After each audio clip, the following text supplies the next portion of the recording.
Magandang hapon mga kapatid.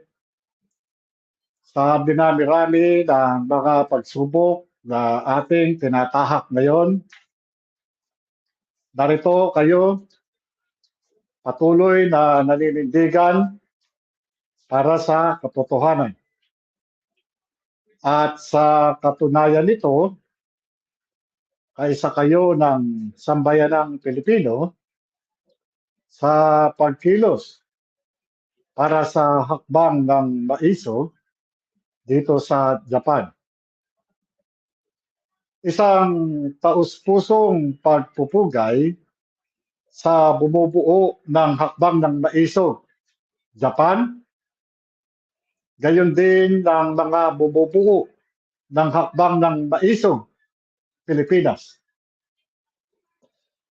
Ang inyong patuloy na pagtitiwala at pagsuporta ay sa naming nagiging kalasag at kalakasan upang ang lahat ng uri ng panggigipit na ginagawa ng mag-asawang Bongbong at Lisa Marcos ay ating mapaglabanan.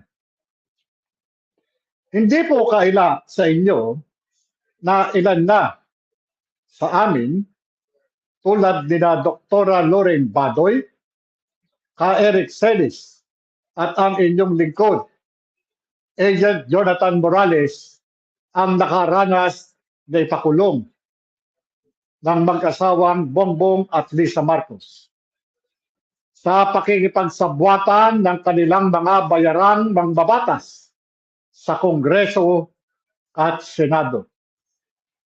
At dahil sa mga ginagawa natin ito, hindi po malayo na ang isa sa atin ngayon, katulad ni dating Pangulong Duterte, Atty. Vic Rodriguez, Atty. Harry Roque, Atty. Glenn Chong, at Binibining Maharlika ay maaaring ipakulong na rin ng mag-asawang Marcos.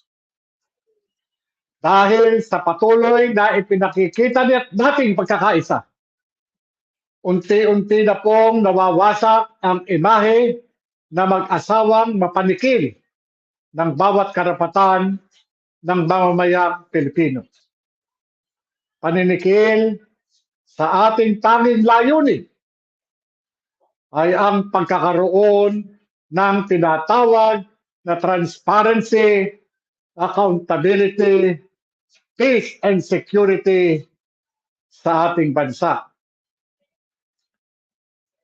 Alam niyo mga kapatid, wala po tayong aasahang transparency, accountability, peace and security kung ang ating mismong Pangulo ay lulong at bangag sa paggamit ng ipinagbabawal na gamot.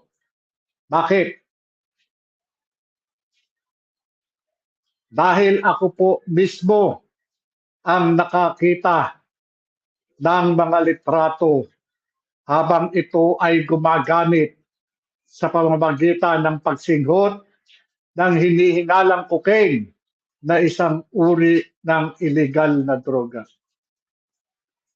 Ang sabi ng kampo ni Bongbong Marcos, paano ko daw ba nasisigurong cocaine ang sinisinghot ng isang Bongbong Marcos noong makita ko ang mga litratong ipinakita sa akin ng confidential informant? Ang sagot ko mga kapatid, hindi naman siguro detergent powder o sabon o gawgaw o arena ang sinisinghot ng isang talamak na drug addict na si Bongbong Marcos doon sa litrato na ipinakita sa akin ng confidential informant. Kung ang isang talamak na drug addict ay maituturing na may diferensya sa pag-iisip dahil sa kanyang pagkahumaling sa paggamit ng illegal na droga, mas lalo sigurong mas nakakatakot kung tayo ay pinamumuluan ng isang taong sumisigot ng sabon. Hindi po ba? Nakakatakot kung arena yung sinisigot niya. hindi lang adik ito, may sapak pa sa utak. Mga kapatid, ano nga ba ang epekto ng paggamit ng illegal na droga sa isang taong talamak at nasa impluwensya ng ipinagbabawal na gamot? Lalo pa kung ito ay isang pangulo ng isang bansa. Ang taong nasa impluwensya ng ipinagbabawal na gamot ay kadalasan nagtitrip.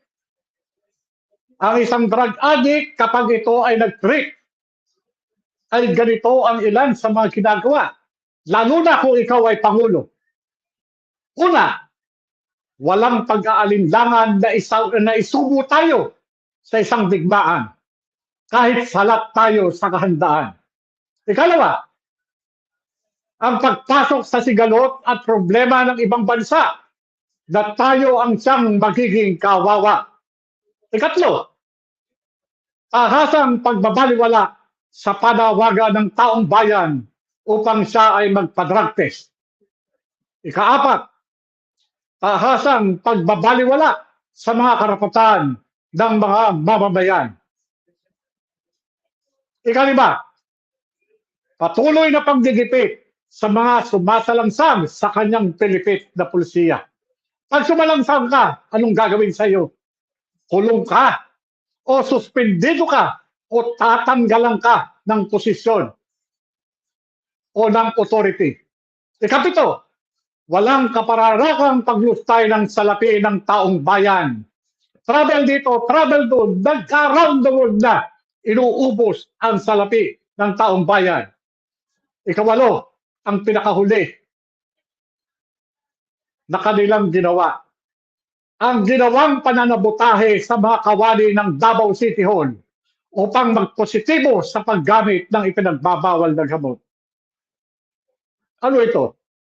Upang palabasin na ang lungsod ng Davao na teritoryo ng dating Pangulong Duterte ay pahanan ng mga talamak sa paggamit ng ilegal na droga. Mga kapatid, ilan lang po yan sa mga nakikita nating mga seryosong dahilan at mga palatandaan ng isang Pangulo na wala sa hustong pag-iisip, na mistulang sinisira na ang pagkatao ng impluwensya ng ipinagbabawal na gamot.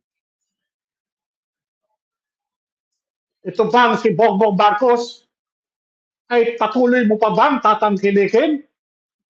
Sa kabila ng mga katarantaduhan niyang pinaggagawa, ay patuloy pa ba nating ipagkakatiwala ang buhay ng ating mga mahal sa buhay sa kanyang pamumuno sa ating bansa? Aba, mga kapatid, mag-isip na tayo. Hindi na biro ito. Mukhang may diferensya na lang sa pag-iisip ang maniniwala pa sa bangag na Pangulong ito. Panahon na, mga kapatid, mga kapwa ko Pilipino, upang talikuran natin ang ating bangag na Pangulo. Maraming salamat po sa inyong lahat.